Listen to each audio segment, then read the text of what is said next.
Yo yo yo, balik lagi di channel Pejuang Day Trading, sebuah channel yang ngomongin trading dengan perspektif seorang day trader. Di video kali ini, gue akan ngomongin trading sederhana atau simple entry menggunakan moving average di time frame besar. Tentu dengan perspektif seorang day trader. Ya, nanti gue juga akan kasih tips untuk menghindari yang namanya false entry. Ya, at least paling tidak kita punya filter sebelum kita memutuskan membuka posisi buy ataupun sell. Ya, jadi kita memastikan adanya momentum terbentuk. Jadi kita tuh nggak salah pada saat membuka posisi buy ataupun sell di signal yang akan kita jadikan acuan. Tapi sebelum pembahasan lebih detail, kemudian pembahasannya juga lebih rinci, minta tolong buat teman-teman yang baru dapat video ini nongol, channel ini nongol di beranda YouTube teman-teman, jangan lupa subscribe, nyalain notifikasinya. Jadi pas gue upload video terbaru, notifikasinya tuh langsung nyangkut di dashboard YouTube-nya ataupun dari notifikasi handphonenya, ya. Oke, kita akan ngebahas bagaimana entry menggunakan moving average di time frame besar. Kita mulai dari H1 ya.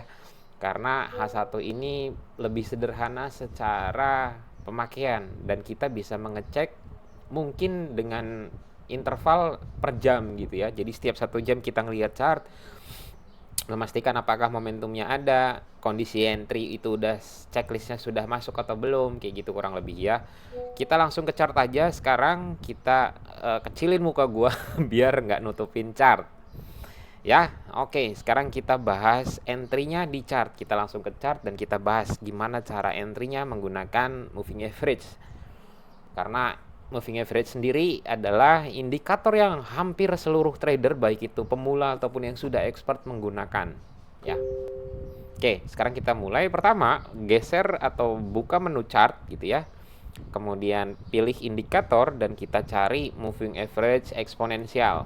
Oke, secara default dia nilainya 9 di broker yang gua pakai.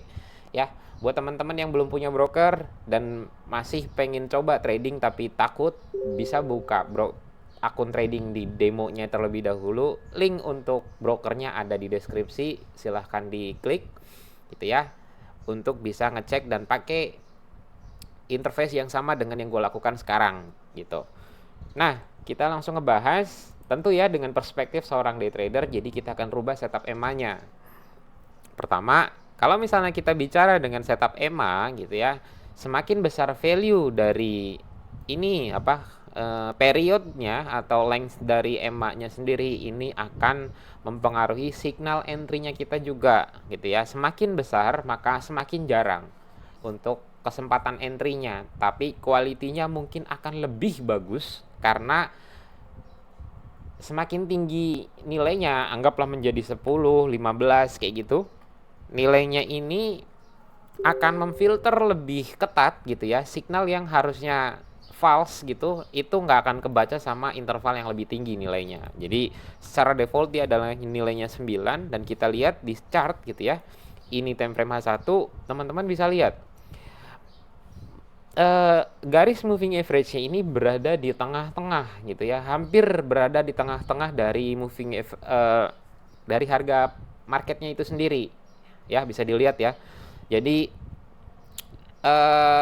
untuk kita bisa dapat entry yang bagus atau istilahnya kita nggak kecelek sama atau ketipu sama market pada saat kita entry sell gitu ya, contohnya di sini ya, misalnya kita contoh entry di sini gitu ya, malah entry marketnya kebalik dan dia naik ke atas gitu ya, kita kena stop loss gitu.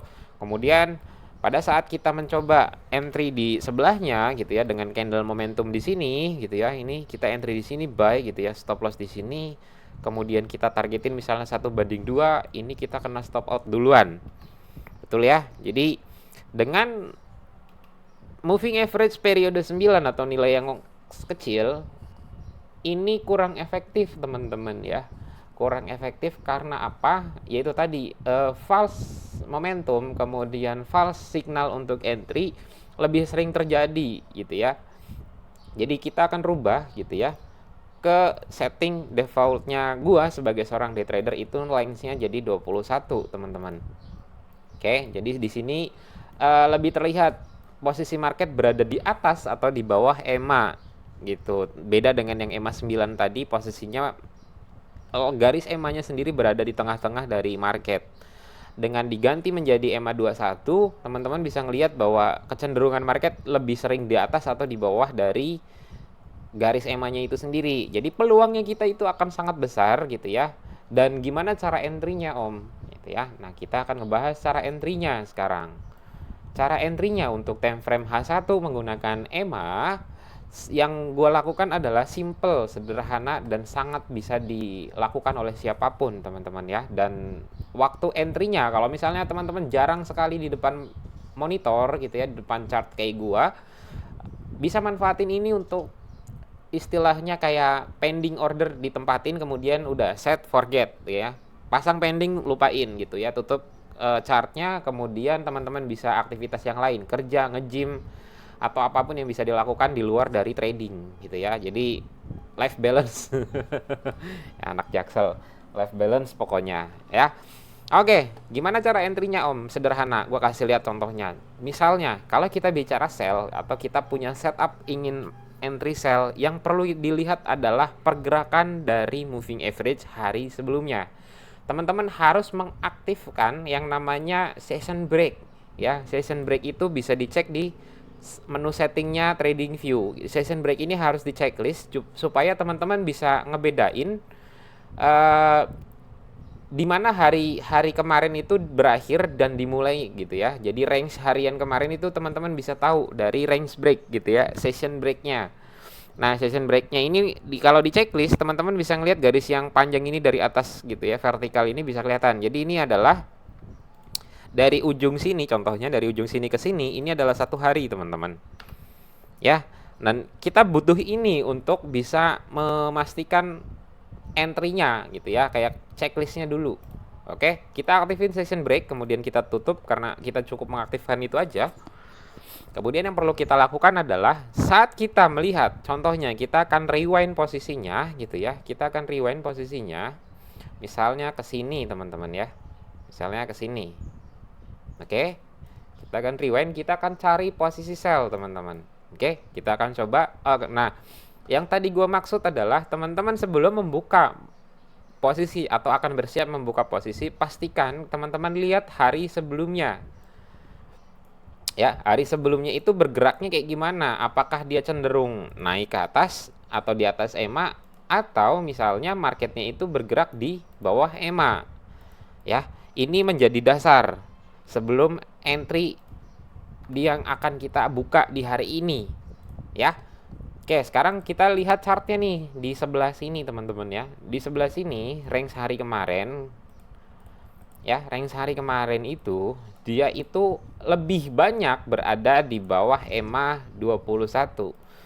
Jadi kesimpulannya berdasarkan informasi ini kita akan membuka posisi sell di hari ini teman-teman. Oke.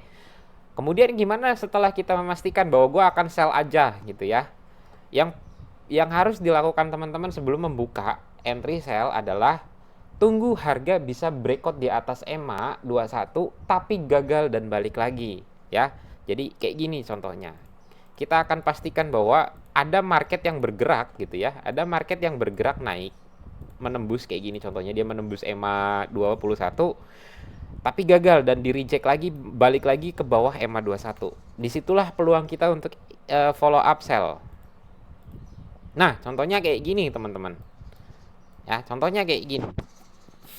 Bisa dilihat ya, di sini candle yang sebelah sini, candle bullish ini berhasil close di atas EMA 21. Ya. Karena berdasarkan informasi hari kemarin adalah sell gitu ya, karena harga bergerak lebih banyak di bawah EMA 21, kita akan mencoba nyari peluang sell ya. Peluang sellnya terbentuk atau terkonfirmasi pada saat apa?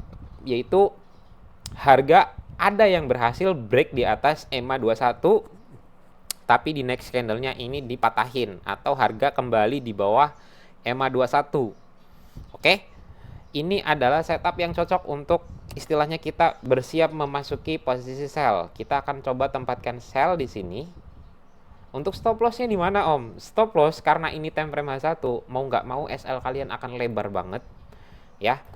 Jadi taruhlah di high dari candle yang kembali atau candle break yang kemudian dilawan sama candle yang kembali atau berhasil turun lagi di bawah EMA 21. Ini adalah stop loss yang ideal, teman-teman. Jangan ditaruh di atas ini atau bahkan separuh dari candle. Ini kurang ideal karena ini tidak cocok dengan setup yang gua bahas sekarang gitu ya. Taruhlah di atas high dari candle yang ini ya. Kemudian untuk target profit, saran gua teman-teman ya, minimal 1/2.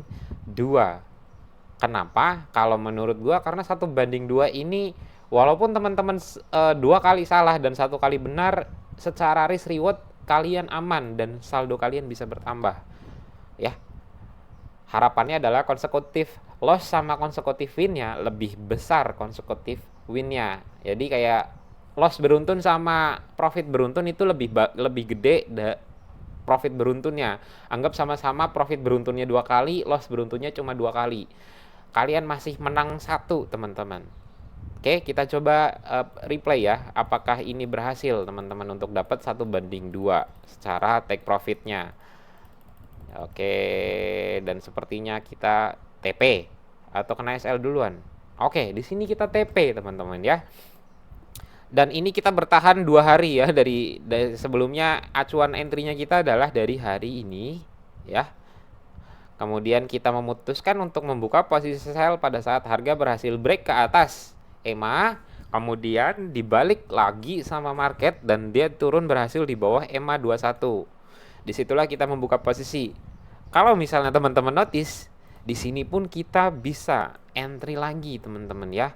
Karena apa? Di sini kita ngelihat ada candle yang break di atas EMA 21 ya. Di sini nih ya, candle yang ini dia break berhasil di atas EMA 21, candle berikutnya pun di atas EMA 21, tapi di candle berikutnya gitu ya, dia turun di bawah EMA 21.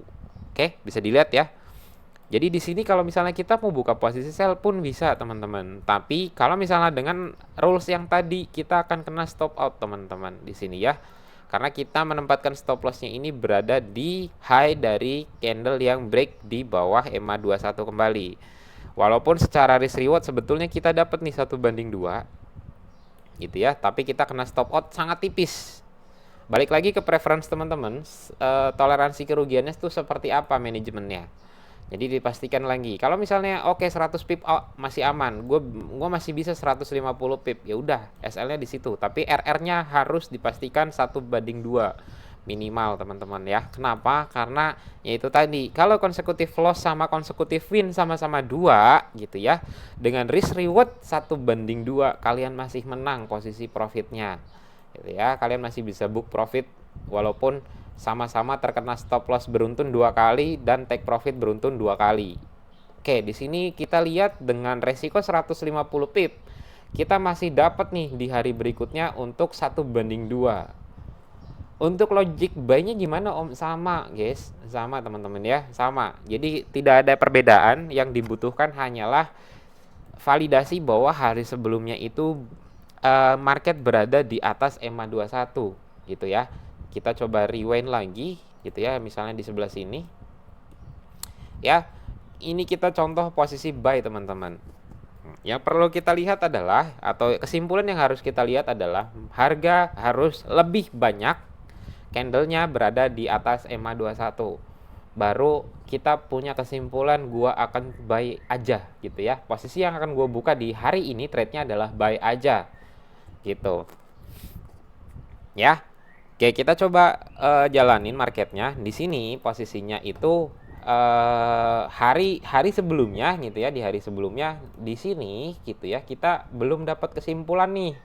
Karena kalau misalnya kita hitung candle secara visual aja, kita udah bisa lihat bahwa harga lebih banyak berada di bawah EMA 21 dibandingkan harga berada di atas EMA 21 ya. Karena ini contoh buy, kita nggak akan buka posisi sell sekarang.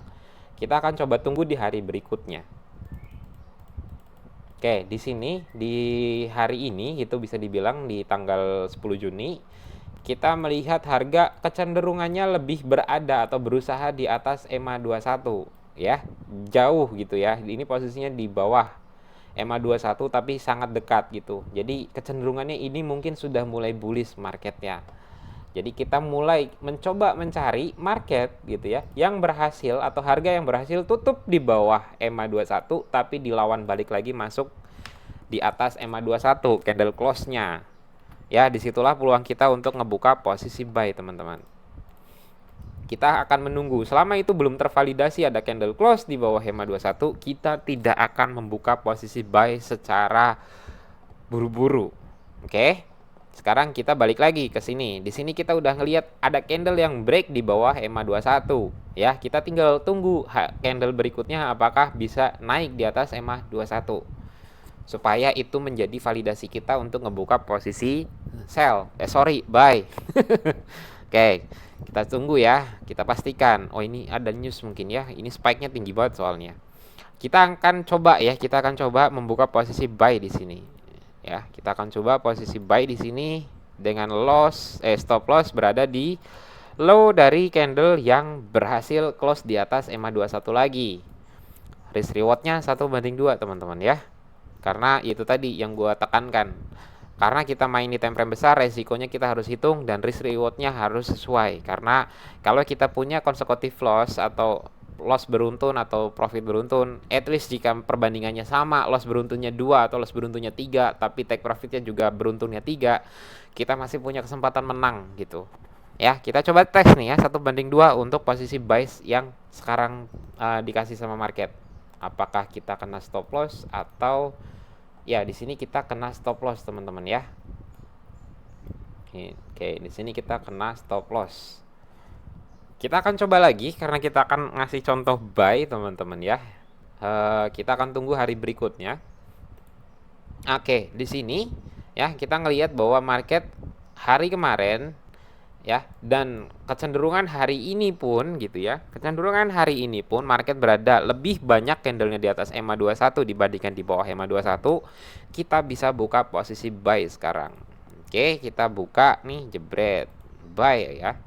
Stop loss di bawah low dari candle yang breakout, kembali ke atas EMA 21, risk rewardnya 1/2, teman-teman. Oke, ya udah lebih 1, oke lah. Kita coba gas ya. Apakah market bisa bergerak ke arah yang kita mau dan kita bisa dapat take profit yang kita harapin. Oke, di sini kita kena bales, teman-teman ya. Sempat reject dan cukup dalam, tapi akhirnya kita dapat take profitnya di hari berikutnya, teman-teman ya, setelah kita menunggu market dapat momentumnya gitu bisa dibilang. Setelah dia turun di bawah dan dia reverse lagi ke atas EMA 21, kita dapat peluang di sini. Kita anggaplah kita kena stop loss berapa ini, 115 pip, kemudian take profitnya kita ini 420 pip, teman-teman ya. Kita dapat risk reward yang cukup bagus dan profit secara pipsnya lebih banyak, walaupun di sini stop lossnya juga lebih besar gitu ya.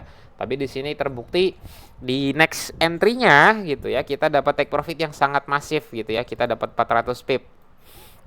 Oke, dan luar biasa gitu ya untuk setup sederhana ini. Sekarang gua akan ngasih tips untuk menghindari false signal kayak gini. Teman-teman bisa libatin oscillator, baik itu stokastik misalnya atau RSI. Kalau ya nih, dengerin baik-baik. Kalau misalnya entry atau momentum yang terjadi, posisi stokastiknya ini, garis stokastiknya ini masih gue geser dulu kali ya. Oke, gue geser dulu biar nggak ketutup, di sebelah kanan aja. Kalau misalnya saat momentumnya reversalnya ini terjadi, tapi stokastiknya masih berada di bawah, di tengah-tengah, ya, berarti sebetulnya secara momentum ini masih kurang gitu ya, karena stokastiknya masih berada di zona zona sideways bisa dibilang, karena si stokastik lainnya ini masih berada di antara zona atas sama zona bawah, belum di area overbought atau oversold-nya dari market. Berbeda dengan entry yang kita lakukan di berikutnya gitu ya. Harga ini gitu ya, harga yang terjadi sekarang di sini, entry yang kita lakukan di entry yang kedua buy ini itu terjadi setelah gitu ya, terjadi setelah si stokastiknya ini contohnya dia sudah berada atau pernah berada di bawah area oversold, teman-teman. Oke, dia sudah berada di area oversold, kemudian market reverse nih, naik ke atas. Berhasil naik ke atas. Jadi momentumnya ke build, ya. Jadi untuk menghindari false signal dari setting EMA 21 ini dengan metode sederhana, teman-teman bisa tambahkan stokastik atau oscillator lainnya yang lebih bisa dimanfaatin karena oscillator ini sifatnya lebih duluan dibandingkan moving average. Jadi teman-teman bisa pakai filter itu. Jadi gue bisa zoom ininya, stokastiknya gitu ya. Kalau misalnya pada saat signal yang akan dibuka sama teman-teman itu buy ataupun sell, kemudian line stokastiknya ini masih berada di sini, masih berada di antara zona atas sama zona bawah, kemungkinan momentumnya masih kurang, teman-teman. Jadi manfaatin signal dari oscillator untuk memvalidasi entry yang akan kita buka. Akan lebih bagus kalau misalnya harga itu sudah berada di bawah area oversold atau overbought di sini. Maka momentumnya lebih kuat gitu untuk dia bergerak signifikan. Ya, gua rasa itu aja buat teman-teman yang sudah stay tune dari awal sampai akhir, dan buat Om yang udah request ngebahas entry sederhana menggunakan EMA di time frame H1, ditonton baik-baik, dicermati baik-baik, dan pastikan gitu ya entry-nya itu nggak buru-buru ya Om ya, supaya nggak ketipu sama signal entry yang keliru atau kurang momentum. Gua rasa itu aja untuk metode entry menggunakan EMA dengan perspektif seorang day trader menggunakan time frame H1 atau time frame yang besar gitu ya.